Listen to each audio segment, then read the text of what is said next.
Hello and welcome to Textile Talks. This week, I am Leslie Levy, the Executive Director of the International Quilt Museum at the University of Nebraska in Lincoln, and we are delighted to be presenting this week's Textile Talk.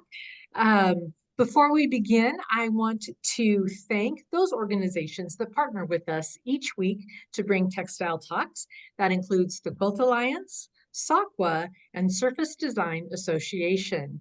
We also are honored to bring this free programming to you, and that is made possible by the wonderful sponsors whose logos and names started out this program. So I would just say, if you have the opportunity to use those sponsors or buy their product and to support them, that would be amazing because they support us every week and we couldn't do this without them. Also, before we begin, just a couple housekeeping reminders. Please keep the chat function for talking to one another. We love that. It was so much fun to see your greetings and to see where all of you were coming from this week. I loved the range of sunny, hot Hawaii to blizzarding areas in the East Coast. And I will tell you that today in Nebraska, in Lincoln, we do have a snow day. It might be the first of the season. So I will apologize right now that I'm at home using one screen and my home technology. So if there are any delays, I apologize. I also had hand surgery this week on my dominant hand. So I kind of have a trifecta of challenges. So I'm begging for a little grace today. Also, please put your questions in the Q&A function, and I will look at those as we go through the program and answer those as we can. I am incredibly excited to have Karen Cooper with us, the Executive Director of the Modern Quilt Guild, and a partner in Textile Talks in the past and a sponsor of Textile Talks now. It's wonderful to have you, Karen. How are you today? We're holding it together. No, I'm doing really well. Excited to be here and to share. I know so many people are excited about QuiltCon. We are so very fortunate as an organization to receive so much support around QuiltCon, and I'm excited to talk about next week. Excellent. Well, I'm going to share my screen with everyone, and we're going to do a little bit of a PowerPoint presentation. And tell me, can you all see that? Not Karen, yet. give me a head nod. Can we see that? Okay. Yes. Oh, before I continue, tell me about the quilt that is behind you. The quilt that is behind me is it was actually a stress fabric purchase from QuiltCon Atlanta. Nice. If any of you see QuiltCon staff or crew on site, ideally we're carrying around big bundles of fabric because we like to shop just like you all do because we're quilters too, but also you tend to end up stress shopping, early in the morning, you go snag that bundle. But this was a bundle of wovens that I picked up in Atlanta and just made into a simple 9-patch because I was honestly tired of the white wall. I love it. Thank you. It's great. It's so colorful. It's just what we need on these dreary, cold winter days. Exactly. So, Karen, before we get started, tell us a little bit about you and how you came to be the director of the Modern Quilt Guild. I have been on staff since September of 2019. So, I had been here a whole 6 months before the world kind of fell apart in COVID. That was a journey. But prior to that, I've got about, 25 almost now, almost 30 years experience in nonprofits. I've worked with a variety of membership organizations in different positions, usually with conference management and continuing education. And if you see me on site at QuiltCon or anywhere else, feel free to ask me about turfgrass, and I can woo you with great information about turfgrass. My staff would never forgive me if I forgot to mention that. But also, I'm also a quilter. I've been quilting for well over 25 years. Longtime member of the Modern Quilt Guild, and have attended multiple QuiltCons before I joined staff. So fun, very fun. A nice merging of my professional life and my personal life. And that makes it even more special, doesn't it? Yeah. Yeah. Yeah. So give us a brief history for anybody who is with us today. We have a great group of people tuning in with lots of knowledge, but my guess is we do have some attendees today that are not that familiar with QuiltCon. Can you give us a little brief history on what QuiltCon is, when it started? And while you do that, I'm going to show just a couple slides. Okay. QuiltCon, the first event was held in Austin in 2013. Mhm. And it was, it was a much smaller event, obviously, than we have now, but it was a great first event. And it was initially going to be an every other year event. It was terribly popular, so it was held for a second time in 2015, also in Austin. And then it's been held annually since then, with the exception, obviously, of 2021 when we held QuiltCon together as a virtual event. It was certainly the first exclusively modern quilt show in the world, and we are currently the largest exclusively modern quilt show in the world. We show about 600 quilts between competition quilts, special exhibit quilts, featured speaker quilts. So about 600 quilts on display each year, along with a curated vendor hall that when you walk into our vendor hall, it is exclusively quilting or textile related items or businesses or companies. So you can find, an emphasis obviously on modern quilting, but you can find anything you want about quilting in our vendor hall. I love that. So can you tell me how many quilts, you show 600, how Mhm. many quilts were submitted this year for For being the juried in? for the juried show, we received approximately 2,400 quilts. And then based on any number of factors, based on what we accepted about 20% of them. Okay, So about one out of every five. right. That's great.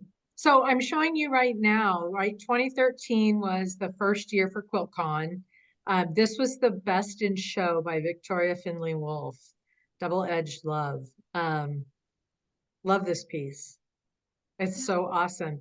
Tell us how it is that the Modern Quilt Guild chooses its judges. Well, I'm going to tell you about our jury and then about our judges because that is Okay. an area that's confusing, I think, sometimes for Okay. people. What happens, as you all know, 2,400 quilts get submitted into our system, and we choose a jury, and by our published rules, our jury consists of one staff member each year, which we rotate among the staff, one current board member from our board, and we also rotate that person, and then three modern quilters. And so it's, and we try and pick up people with a variety of styles, things like that. Like many art shows, we do not publish the name of our juries, of our juror members. They can certainly, announce themselves if they so desire, but we will never out them. It's up to them. And then they go through and they rate the quilts. Each of them independently rate each of the quilts based on the images that are submitted, is what they see. And then, Okay. and then we tabulate those numbers and we kind of end up with an average score for each quilt. Mhm. And there's usually a breaking point at which, a quilt is in or out. And then we actually have a Zoom meeting that lasts 3 to 5 hours with all the jury together. And they look at every quilt and decide, okay, this one's scored in, but maybe it shouldn't be, or this one didn't score in, but we can't have QuiltCon without this quilt. And they actually Okay. talk about each and every quilt and look at each and every quilt. So it's a completely fresh jury every year. That's great. I And love that. yeah, and then our judges, which we do announce, are Mhm. just three quilters, generally at least two quilters and one artist who's not necessarily a quilter, who can Okay. really judge the design. And then they come in person to Austin and look at each quilt. It takes a week. And they look at each and every quilt in person and then Okay. judge and assign all the awards. That's great. Okay, so tell us, um, this is a shot from Raleigh, registration last year in Raleigh. it was. I know. Um, it was great.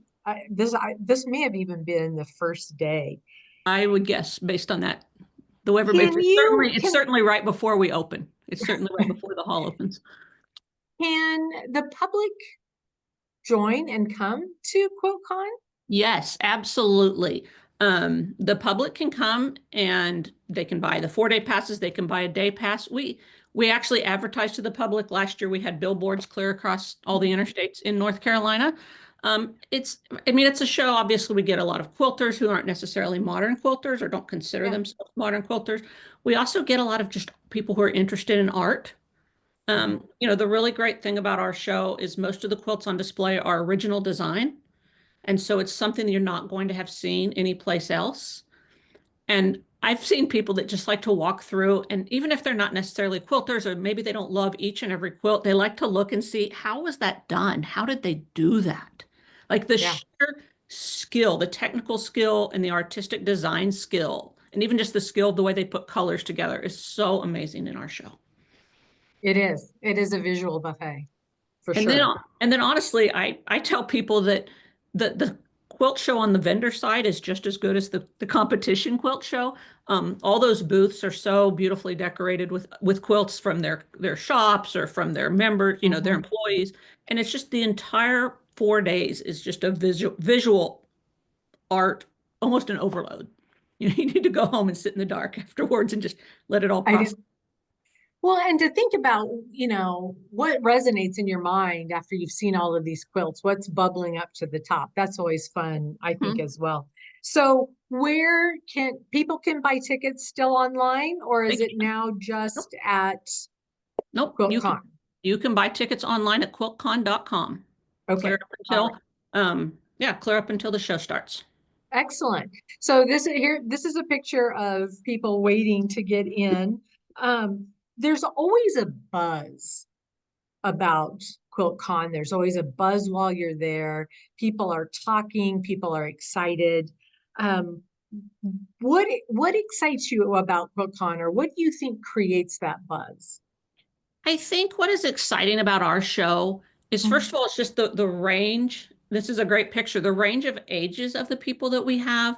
You know, you see little kids walk around in our show, just fascinated by the colors, you know, or what they see. Clear on up to an endless age of people. You know, we do Mhm. have such a wide range of attendees and participants. And then just our show, I think, is so special in that a lot of the attendees have such ownership in our show. They feel the community. They come and they are with their people.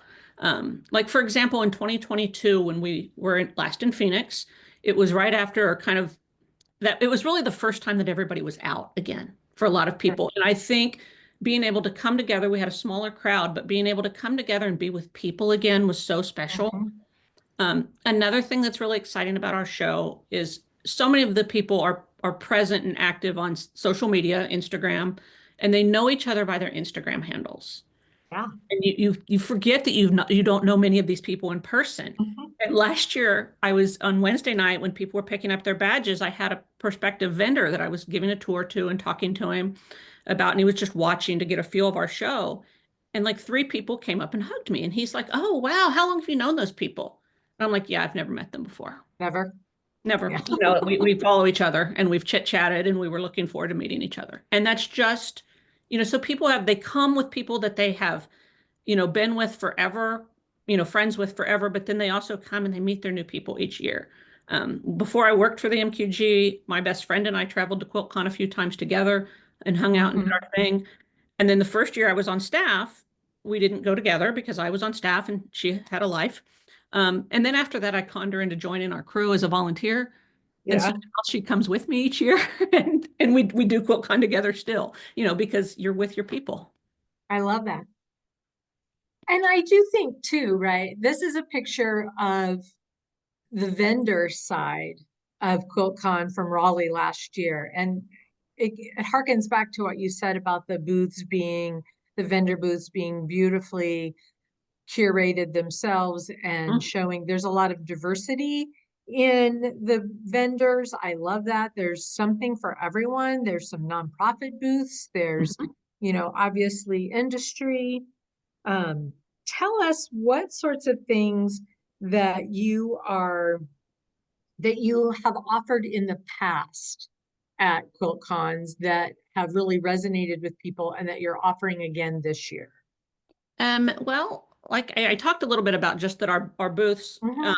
continue to be curated in modern quilting. We do also, we, as a nonprofit ourselves, we like to support other nonprofits. So any nonprofit, 501(c)(3) or another nonprofit that wants to be at QuiltCon that fits with our mission, we give them half price booths because we want Okay. to support their missions as well. But also one thing we started recently was affinity spaces or affinity meetups for different Mhm. groups of people. Maybe you come and, you're maybe, you have a different population that you're looking for. And so we have these scheduled meetups. They're hosted by our members. Members can sign up to host these meetups. Like this year, we have a group of neurodivergent quilters getting together. We've had Sure. Black quilters in the past. We have a group this year that is for quilters who are experiencing grief. We've Uh-huh. youth Nice. quilters getting together, LGBTQ quilters getting together. It's just a way that, and it's really growing for us. Hmm. We've done it it was started out kind of small and it's growing.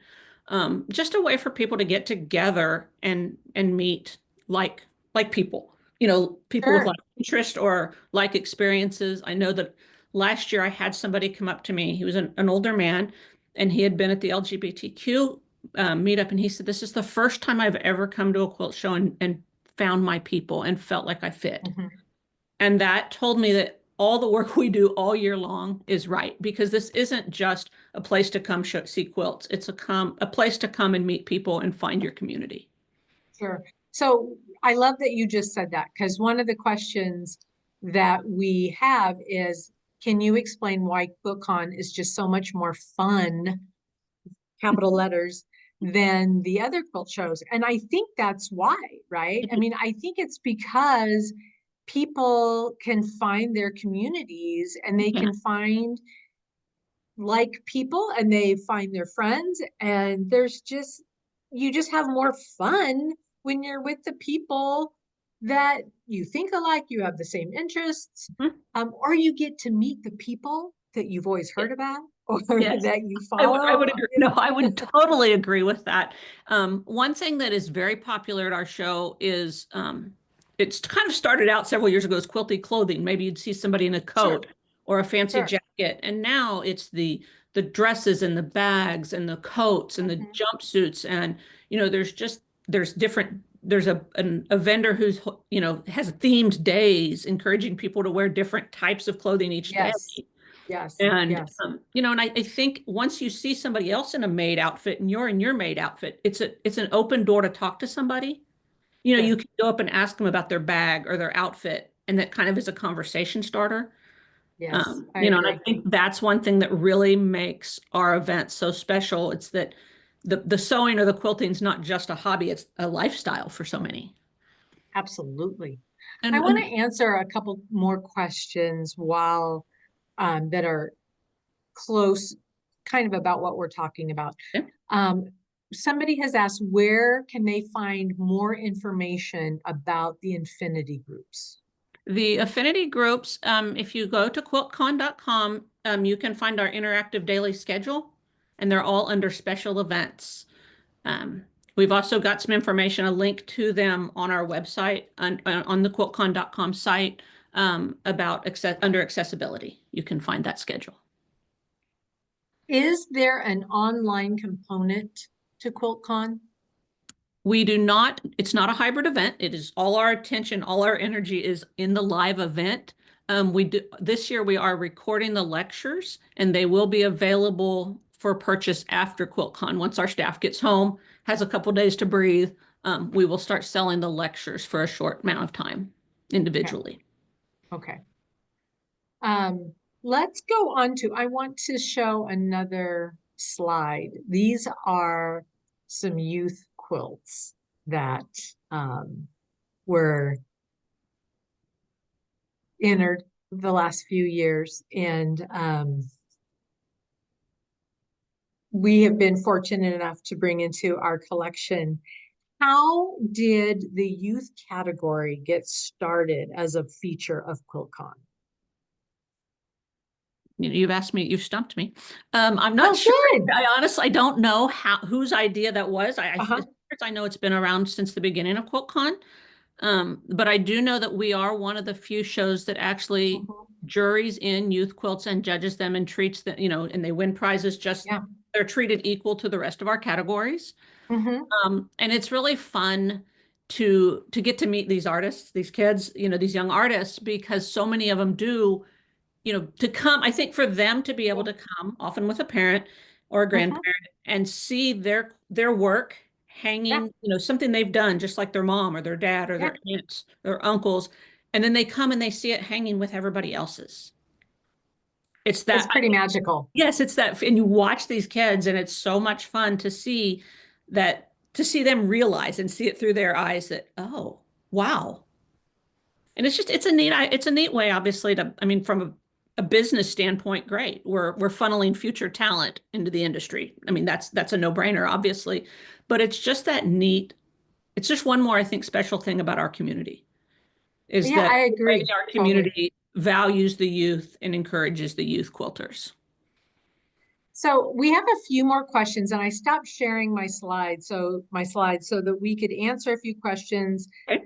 discuss a couple other questions, and then we will go back to the PowerPoint a little bit. But um, we talked about registration, Hmm. and one of the questions is, what plans do you have to improve registration next year? So maybe meaning this year. Maybe they were a previous QuiltCon attendee, and this person does not say when they attended QuiltCon. So I know things change. We have had rocky periods with registration. Hmm. This year, I will admit, was spectacularly disappointing. I mean, I'm not going to hide from that. Everybody knows July 31st was a dark day. Um, Yeah. we have gone back to we had a vendor who did it right for a few years, for a Mhm. couple years. It's the same vendor that does Comic-Con, which is what everybody always tells us, get Comic-Con. I will say that our registration system is spectacularly complicated. We I have, bet. almost 200 different workshops and lectures that people can register for. So it's a Hmm. much more complicated system than people understand. Many people understand. I'm not trying to make Sure. excuses, but we have worked extensively now with the company that we switched to midstream this year and will continue with for the foreseeable future. They have changed the programmers that are on our job. Hmm.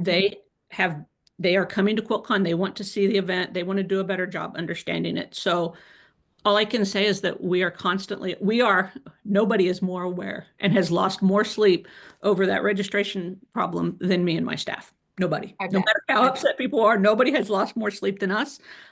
We did get a lot of grace this year from a lot of people, and that was appreciated. We know we need to do better. Yeah. Tell us, how are the locations for QuiltCon determined? Um, we have it's more complicated than you would think too. We tend to stay in warm, Hmm.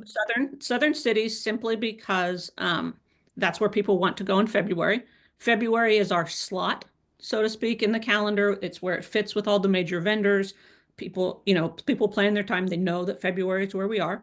We look at cities that have space in their convention center. They Sure. have to, so many cities have standing events each year. We look at the size of the available, like the number of classrooms available, the amount of floor space for the vendor hall and the exhibit Hmm. hall. And then we look at the number of hotel rooms available in the downtown or in the convention center area. And then there's also an issue of how many hotel rooms we take up.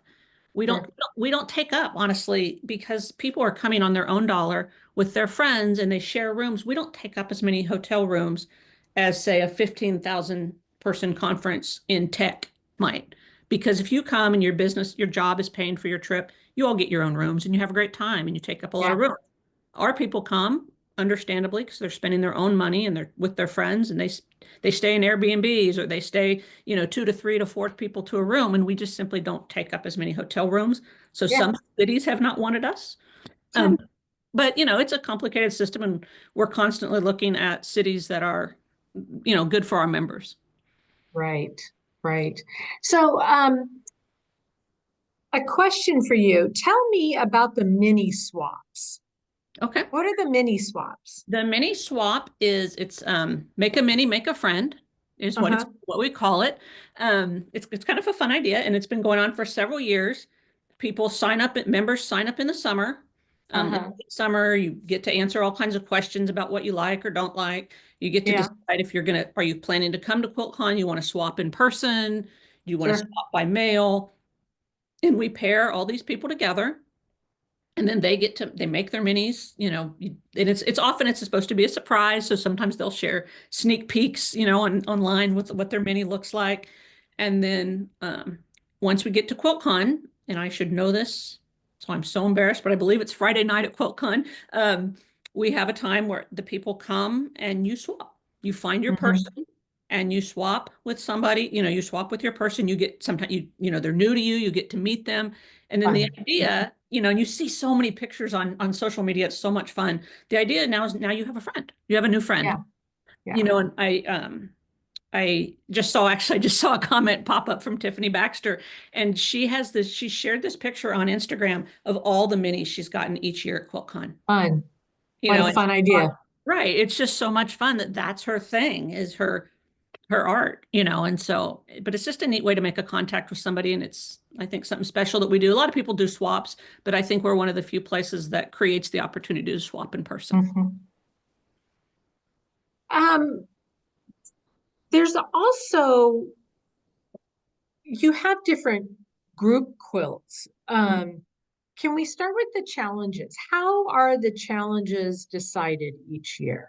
Okay. Um, you're kind of going over a couple categories, so I'll talk about each one. Yeah, Um, we have a fabric challenge each year that's a regular category. It's not necessarily a group category. Uh, okay, and the fabric challenge, it's a sponsored challenge. Currently right now it's sponsored by Wyndham. And so okay, we work with them. And actually the last several years, we've brought in our featured speaker uh-huh, to help choose what fabrics those are going to be. sure. And people, we release they've been solids the last several years. We release the colors, and then people have to make the quilt with a certain number of those colors. And that's a tremendously popular category, and it's lots of fun. Yes, And I love to look through there and realize, how can these all be the same, 4 to 6 colors? It's so amazing to see that. I Um, agree. and then we also do a theme challenge that's currently sponsored by American Patchwork and Quilting.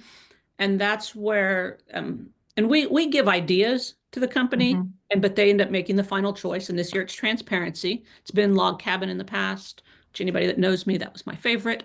But anyway, I didn't pick it myself though. But anyway, so, and it's fun to see how far out of the box of thinking that people can take that theme and what they do with it.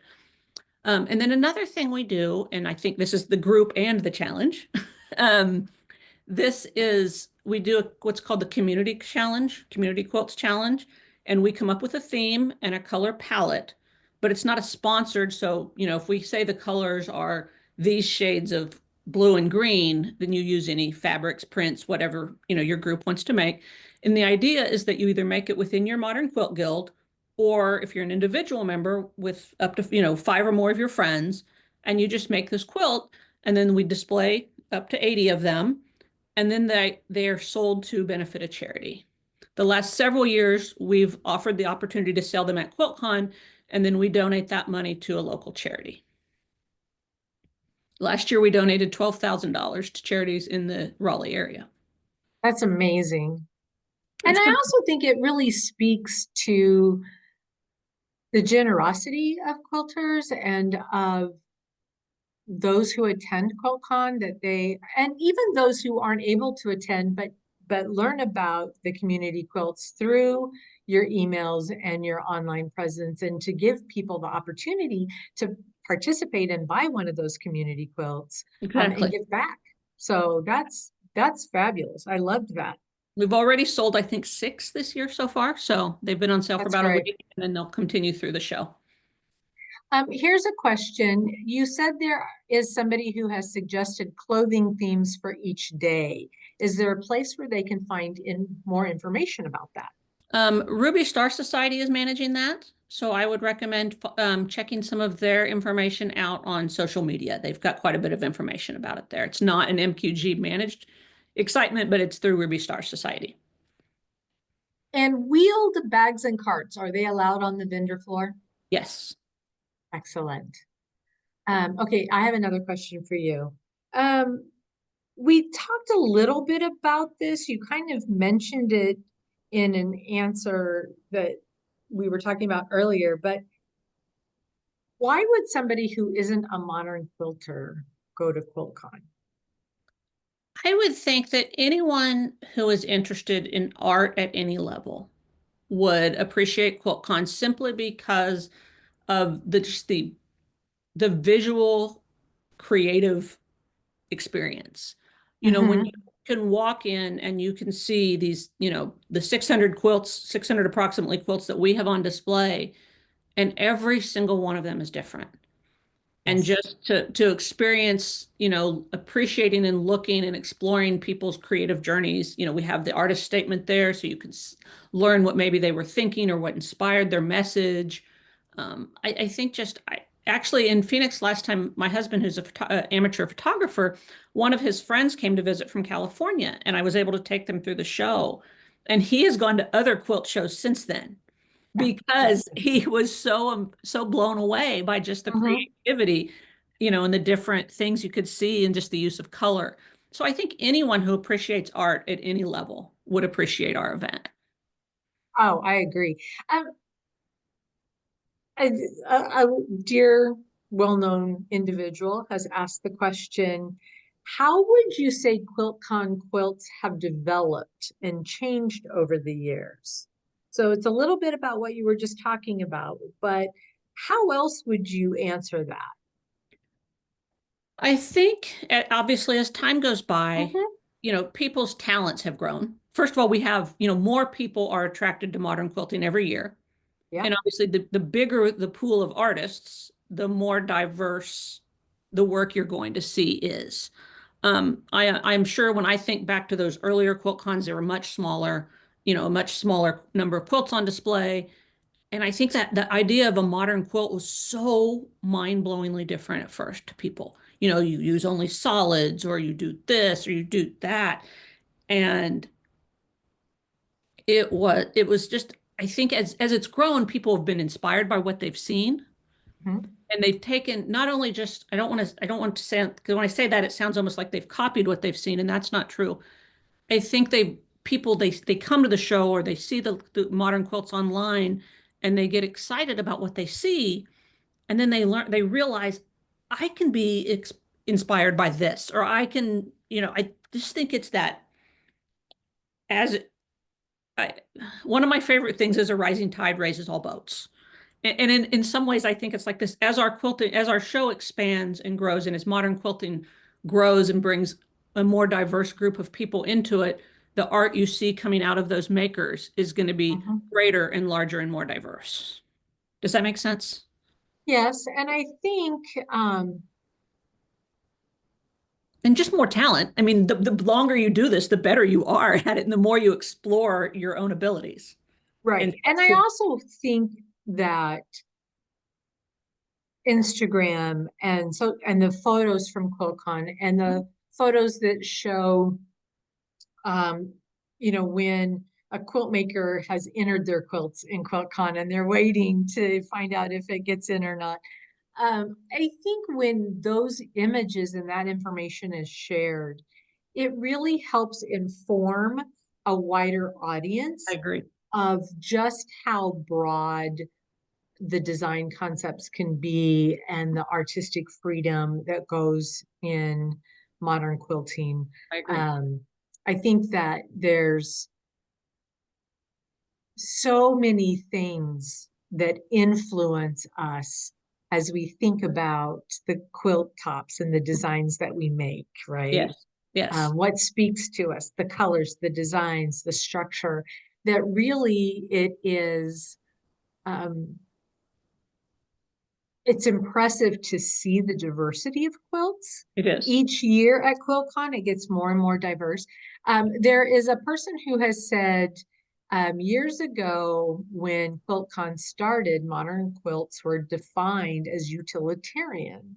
I know that that has evolved. I work in silk. not cotton, should I consider entering? Absolutely. Right? Yes, I think. Absolutely. I love to see, and we're Mhm. seeing a growing number each year. I mean, this is not new to us, but it's certainly a growing number of quilts with mixed fibers. Absolutely. Yeah. Absolutely, quilts with mixed fibers. We're seeing a growing number of quilts with recycled or upcycled fabrics, or more things made out of clothing or old bags, or I love to see the mix of like cotton and silk. I say this, but I'm not supposed to touch the quilts. Obviously, we're not supposed to touch the quilts, but just that visual Yeah. excitement of the mixed textures is just amazing.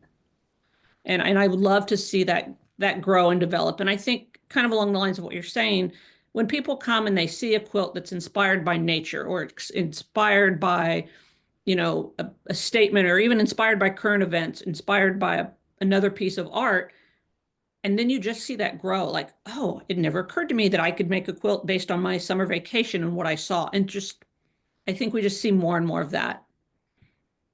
Would you, when I think about all the genres of quilts that we see and look and enjoy and view over the course of a year's time, um, I think if anybody has a quilt that they have made and want to enter it into some type of competition, a juried show, an exhibition, whatever it is, I think they should do it. Do it. Yes. You never know what's going to happen, You right? never know You never what's know. going to Yeah, happen. You never know how much you're going to grow as a person or yeah. an artist to share your art with somebody else. Mhm. It opens conversations, it opens opportunities, it helps other people. You know, I had a friend, one of my good friend who used to come to QuiltCon with me and now cruise. I quilted for a long time before her, and she was like, "Oh, yeah, it's all right." And then we were at a show one year, and she was just blown away by a particular quilt she saw, and now she's like, "I have to do this." And so, the more quilts we share and show, the more people we bring into the industry. I agree.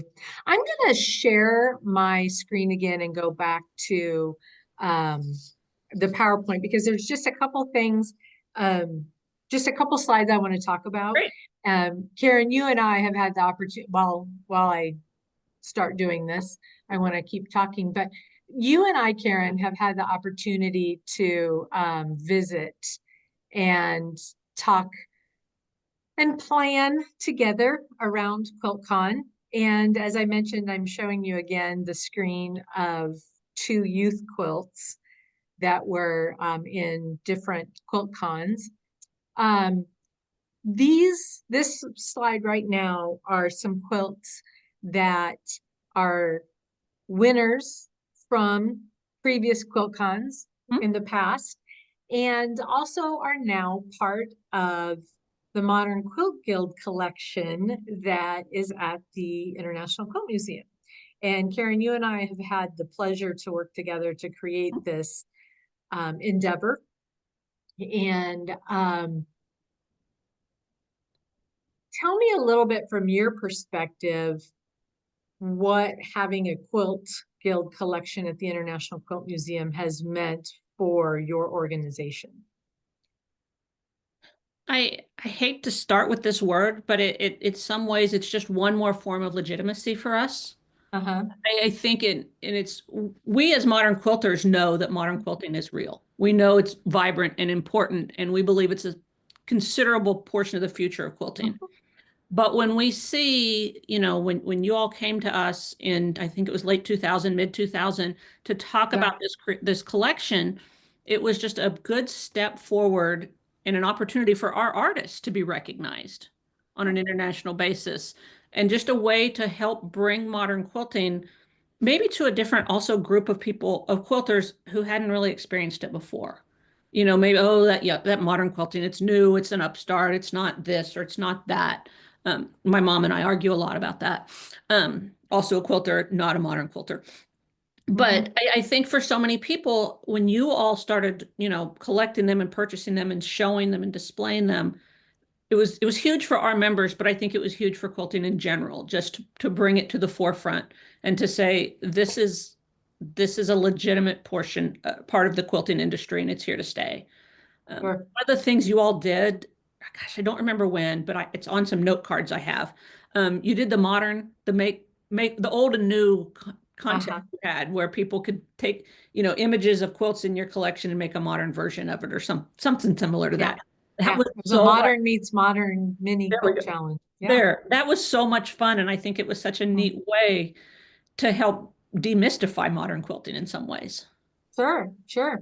So, um, one of the things that the International Quilt Museum tries very hard to do is to document trends and genres of quilting as they are occurring. It's much easier to be able to do that as it's happening than to try and go back and reclaim and figure out what was happening, decades prior. And so that was one of the reasons we wanted to really look at the Modern Quilt Guild, look at QuiltCon, see what was happening, look at the changes, and just think about how modern quilting has changed Oh, since the oh, first QuiltCon, so much. 12 years ago. So if anybody is curious, this first screen up here in the upper left-hand corner is our home screen. If you go up and click on the word collections, this next screen down here in the bottom left-hand corner will come up. If you go down to the search function down here and click on that, this screen right here will come up. And if you go over to IQM collection, there's a drop-down menu and you can find all the different collections that we currently have. One of which, of course, is the Modern Quilt Guild collection. You can click on that, hit the word search, and it will call up all of the quilts in our Modern Quilt Guild collection. There's maybe 69, 64, 69 in there. This was the best of show last year. I will say we do not always collect the best of show. Sometimes we will bring in a quilt that didn't win any awards. We're just always kind of looking for different things for our collection. I want to show one of the things that we also do at QuiltCon, the Saturday night of QuiltCon every year, is any of the artists that we collect during that year, we go to dinner with to thank them for their artistry, for their creativity, for letting us and working with us to become a part of our collection, and just how grateful we are for them to become a part of our family as well. So I just wanted to show that picture. This was from QuiltCon in Raleigh last year. I want to stop because we have some questions and we only have about 15 minutes left. And I want to answer as many questions as I can. One of the questions that was asked is if I would comment on the Quilt Museum's purchase of a quilt last week. It was one of the quilts that was censored from the Sakwa exhibition. And it was Laura Shaw's quilt. My mother, my grandmother, my daughter, you. And it was in the Sakwa exhibition, color and context red. And I will say that we had seen the quilt at QuiltCon and we had looked at it and we It had did hang in discussed it. QuiltCon in 23. It Yeah. did. And like all businesses, we always have a budget for every single year. And we did not purchase it that year that it was in QuiltCon, not because it wasn't worthy, but we had just kind of hit our budget. And and we do see the quilts come, we do see the quilts and there are other options. When the situation occurred with the censorship last week, we knew, and the acquisitions committee talked about it, and we just knew that we did not want that instance to happen without taking a stand and to support the artists. And we believed in the work, we believed in Laura, we believed in the exhibition, and we believe in the quilt. And so we are very honored that we were able to get it and to protect it. And Laura's artist statement and the history of the quilt and what has happened will stay with it. It will stay with the quilt. And when that quilt is displayed and on exhibition, that history will also be shown. So anyway, that is just a quick little comment on that. But when it does come into our collection and it's done touring, it too will be seen and will be found in that Modern Quilt Guild collection search. So yeah. Excellent. I want to go back to Q&A here. Let's see if there's some that we can look at. Question, does the quilt have to be machine quilted or is handwork accepted? Either. Handwork is absolutely accepted. We actually have hand quilted quilts or hand piece quilts in all categories. We have several categories, and the artist gets to choose what category their quilt goes into. But we do specifically also have a category for handwork. So if some quilts are just there's handwork involved, but that's not really the whole, the defining feature of the quilt. But for the quilts that handwork is defining, then there's certainly a handwork category. We also give a best hand quilting award. We recognize modern and hand or machine and hand quilting differently, so there's no best for each.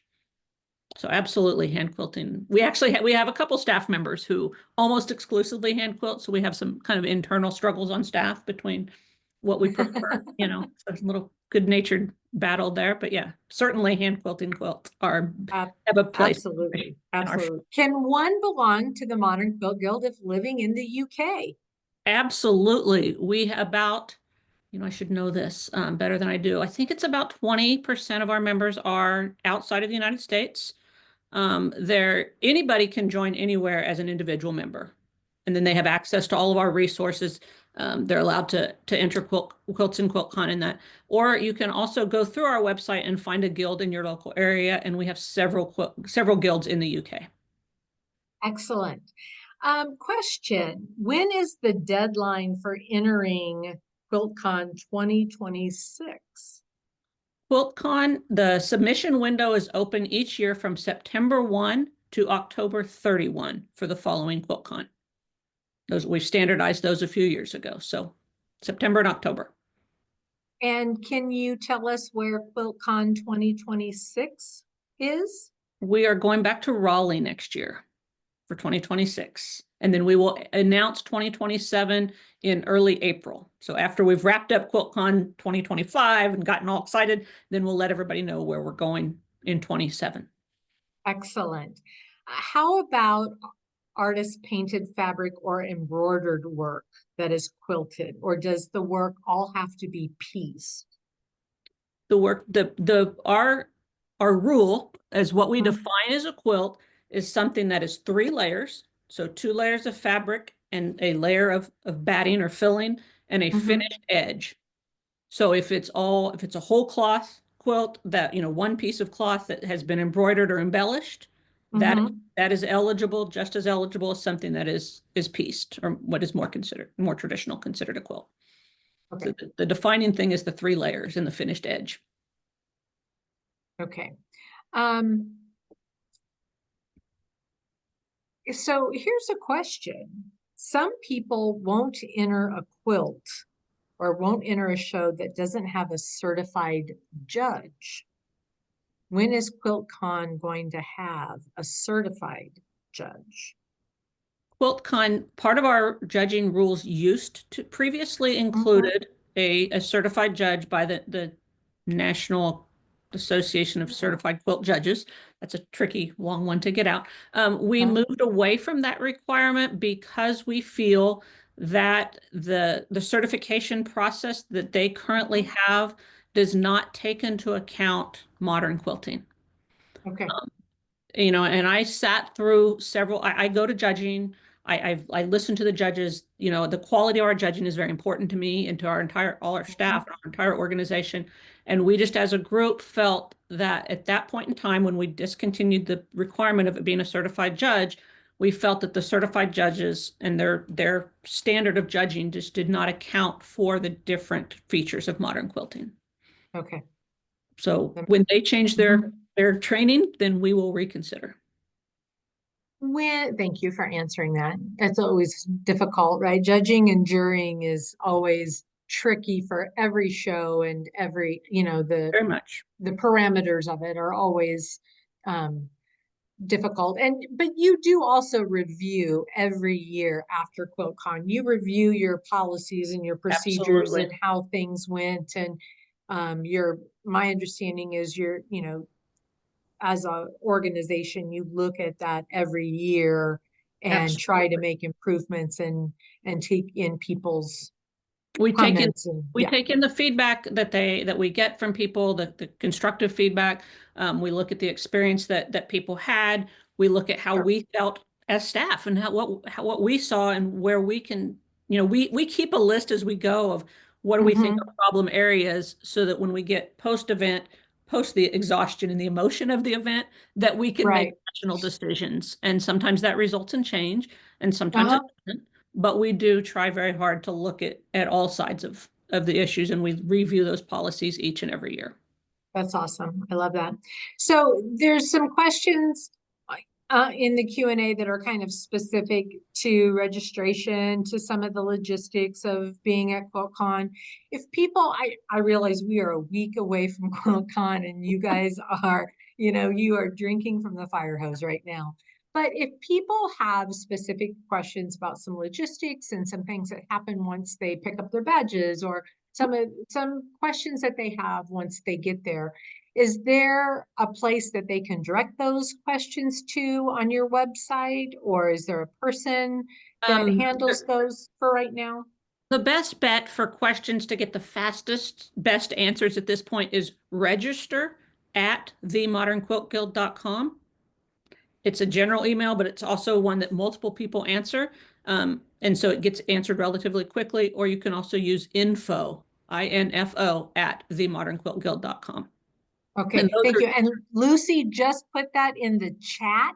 Register at themodernquiltguild.com or info at themodernquiltguild.com. Can those are the answer, best way to, especially once we're on site, we do not all answer our personal emails, but those do get answered quicker than anything else at this point. yes. Um, Can somebody use something other than batting for the middle of the sandwich, such as felt or flannel? I don't know exactly what our rule says. We Okay. don't tear the quilt apart, obviously. But if it's Yeah, 3 layers of flannel, we're gonna probably, I don't want to speak without knowing what it says on right.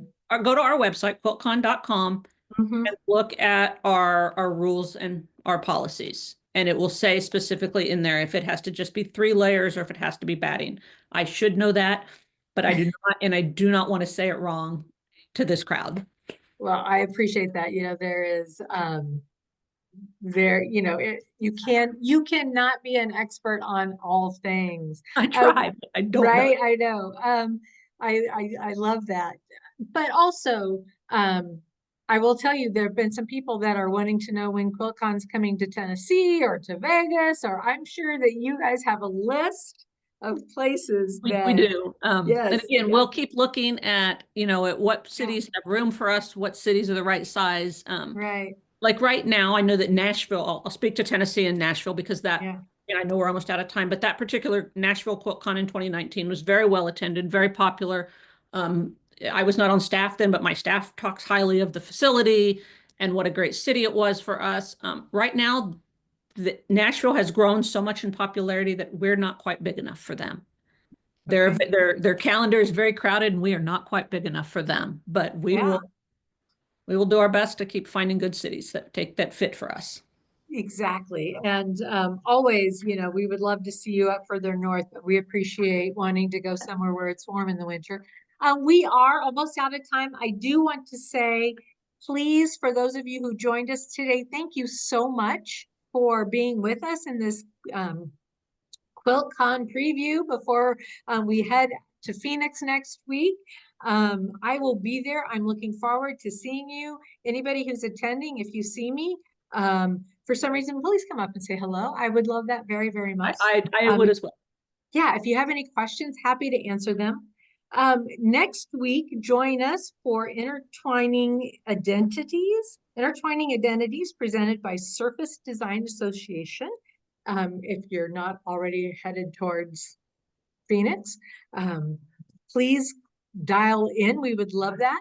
Again, the textile talks are recorded, so they will be available on YouTube here fairly soon. There's lots of comments in the chat and questions, so we're sorry if we didn't get everything answered, but we so appreciate you all. Karen, appreciate your time today. And again, thank you so much to all of our sponsors that made Quilt, our textile talks available, and we'll see you at QuiltCon. All right. Thank you so much, everybody. Take care. You bet. Bye.